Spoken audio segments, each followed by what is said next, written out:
Welcome.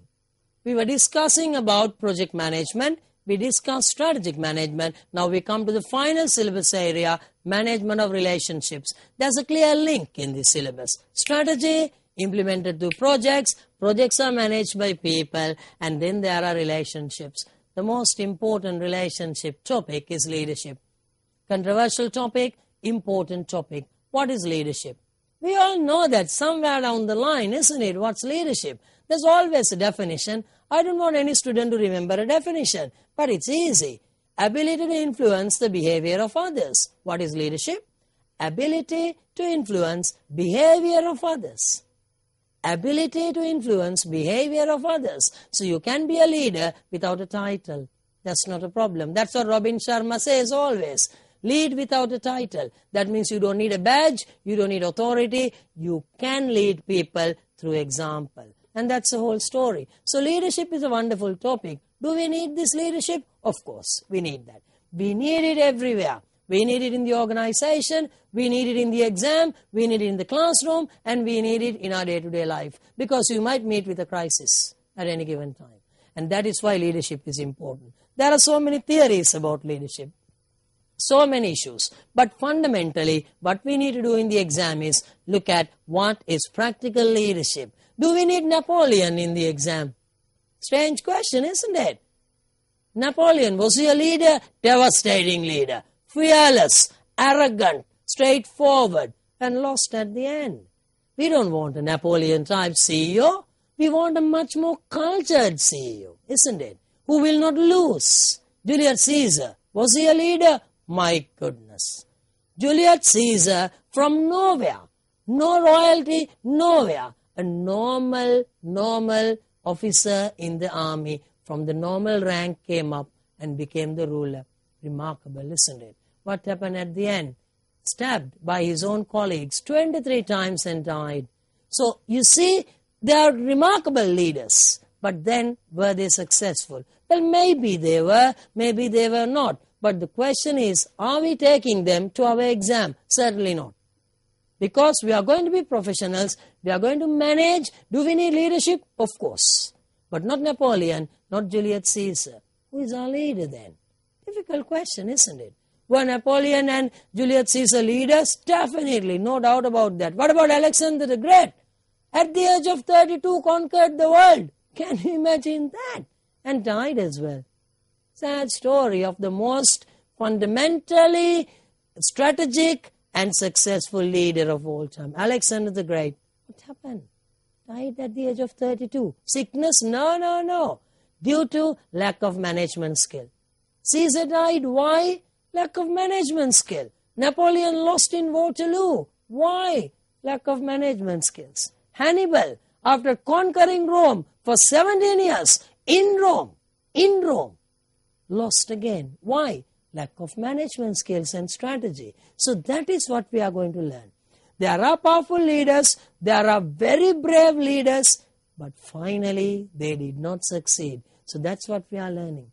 That is what leadership is all about. We can look at anything one by one. Napoleon, why did he lose? Wasn't he a leader? He always went in front. Devastating. Well, Russia was his downfall. Even though he lost to English, Russia. He tried to invade every country he could see, and he entered Russia during the winter. It's a big country. Lost it. Ran out of food, ran out of people, disease started to spread. Poor management, isn't it? Very poor management. That's the whole story. So, leadership is important. Then what you're going to write in the exam is how to manage through leadership. Do we need leadership? Of course. Why? Is management enough? Well, isn't it enough? Why do we need leadership then? Most of you all might be working, or you know your friends are working, your parents are working. Are they managers or are they leaders? Difficult question to answer, isn't it? Let's see. Why do we need a leader then? Well, management is fine. What is management? That is decision making to achieve an objective. That's management. So why do you need a leader? Simple answer. Management works only in a known environment with known variables. You pay your staff, they come to work. You ask them to increase productivity, you give a bonus. You know the competition, you know the customer, you know the trend, you just follow it. It's like a train, isn't it? The rail track is there, nobody travels you, you just go. And that's management. Suddenly, you get information. A competitor has come to the market and he has reduced the price by 50%. A new competitor has come to the market, they are aggressive, they are going to be unethical, and they are creating problems. You get information, your key staff has left. You get information that your bank is going to tie the screws on you. Problem. Can a manager handle that pressure? Sorry, manager cannot. Well, a manager can, mind you, provided he has one thing. What's that? That's the leadership. If you're a leader, you can handle it. So leadership is required. Every one of us has a leader inside. But it all depends on how you look at it, how you take it out. And most of the time, management cannot answer the question of a crisis. Then a leader should come. So a manager has to have leadership skill. And that's what the bigger picture is all about. That's what the bigger picture is all about. Because in a crisis, suddenly you have a problem. Then you need leadership. Like Hannibal, I would say the second greatest warrior of all time after Alexander the Great. Well, he had army once, 20,000 men only, and he was at the back of a river, so no choice.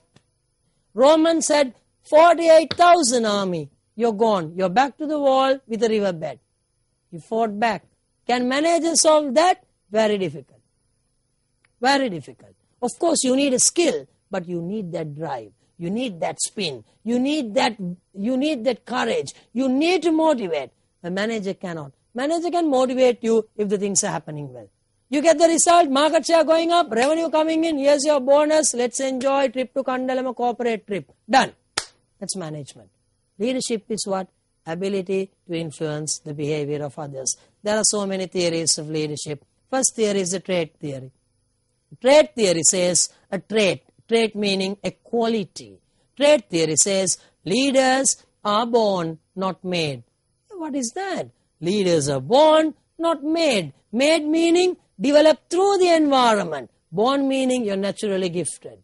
Naturally gifted. You see sportsmen, naturally gifted. Lasit Malinga, naturally gifted. Okay? Because the ability, without coaching, without training. So like that. Are they born or are they made? Difficult question to answer. Napoleon, was he born or was he made? Some say he's born. Some say there's never a person like Napoleon. We have a doubt, isn't it?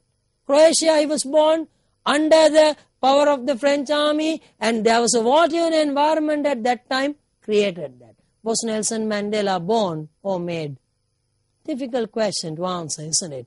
27 years in prison.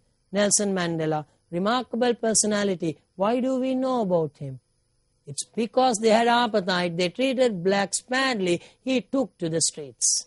So if they did treat the blacks properly in South Africa, I don't think we would have heard anything about Mandela as well. Okay? So it's a difficult question to answer. That's what you need to write in the exam. Finally, leaders can be born or leaders can be made. We don't know that. You can argue this for a million years. So write in the exam like this. There are circumstances where leaders are born and made, but always it's a balance. Then there are other theories like contingency theory of leadership. Situational, both are the same. Contingency or situational meaning a leader is created according to the situation. Therefore, one leadership style successful in one situation will not be effective in another situation. I repeat, contingency style or situational style of leadership says a leader who is successful in one situation may not be successful in another situation. Moment Gaddafi died, we all saw that on TV. If a young kid who is 10 years old would have seen Gaddafi, 69-year-old person dead on the street, powerless. But if you go back 42 years when he was 27, as a colonel who kicked out the monarchy and was the darling of the Libyan people, the things he did was absolutely remarkable. Just to tell you, because these are the things the market should realize of leadership. He gave the land rights to the people who were poor. Of course, there were some issues, some motive behind it. He developed a policy where the riches or the oil reserves of the country should be given to all the people. That means a profit for every individual should be allocated from that. Those were wonderful policies. It worked very well for him. When did it work well for him? 42 years ago, when he was charismatic. Of course, he was young. But after 42 years, of course, the rebels, who obviously were not even 25 years, would have never seen that. Maybe they would have heard their parents say that story. What did they see? They see a gentleman who should retire dictating terms to young people. That's all, isn't it? That's the whole story. The celebrations were always all about that. So that gives you a clear picture about leadership. You can be successful in one situation, not on another situation. Winston Churchill.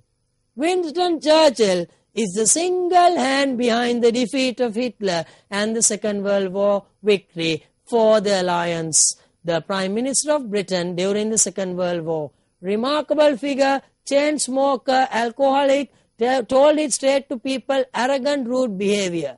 Why did they push him then? That's the exact behavior required for war. You want a person with a war mentality to win the war. You don't want a person who goes to church or temple every week to run the army in the Second World War. Not against Hitler, mind you. No. Not against Hitler. So Churchill was the ideal choice. Rude, arrogant, devastating, straightforward, takes a decision.